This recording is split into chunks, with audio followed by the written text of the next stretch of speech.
لە سەرەتایی وەرزی بارانبارینەوە تا ئێستا لە کفری 176 ملیم لە 28 ڕۆژدا بارانباریوە. ئەم بڕەبارینە مەترسیەکانی وشکە ساڵی لە ناوچەکەدا ڕەواندەوە.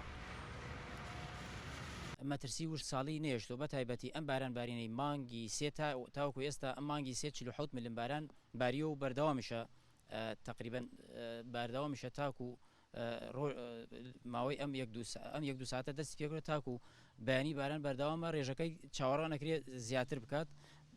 مەترسی وشک ساڵی نێشتووە و مەترسی خۆڵبارین و ئەمانش نێشتۆ بۆ ئەم ساڵ.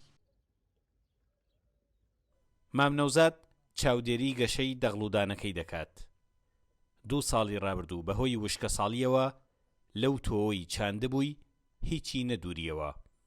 ئەم ساڵ بۆ ئەو جووتیاران و خاوەن ئاژەڵانی تریش جیاوازە. 2 ساڵ وشکە ساڵیمان تێپەڕان ئەگەر خوا نەخوازە ئەمساڵ وشکە ساڵی بیایە ئاژەڵدار نەما خاوەن ئاژەڵ تر ئاژەڵی نەتوانانی بەخێوکە. ئەمجا یعنی ئاو ژێر زە عەرز نەما. ئەم ساڵ ئینشەڵا لەخوا بەزیابێ خوا تاویزی کرد لە کات و سەعات خۆیان باران باریە وەخت کا ئەو کاتەوە پێویست بواریە بەزیایشو.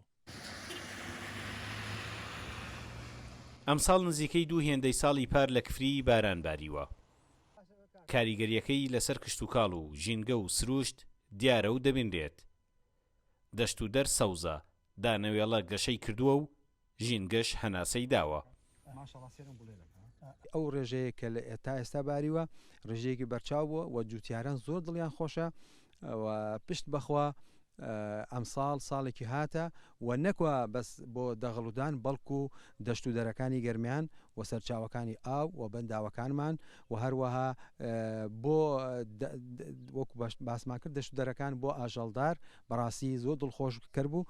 ئەگەر وانە بووە ئێمە گەرمیان پار کارەساتی کۆچکردنی ژینگەمان هەبوو. ئێستا ئەم ساڵ دەتوانین بڵێن گەڕانەوە بۆ سروش گەڕانەوە ئەو کۆچە ئەوەستێت. ئەم بارانبارینە جگە لە نەهێشتنی مەترسی وشکە ساڵی و کاریگەریە نەدێنیەکەی لەسەر کشت و کاڵ کەش و هەوای ناوچەکەشی گۆڕیوە.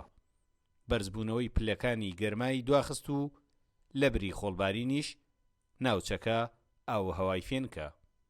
سامانکەریم کورد چات نیوز کفری.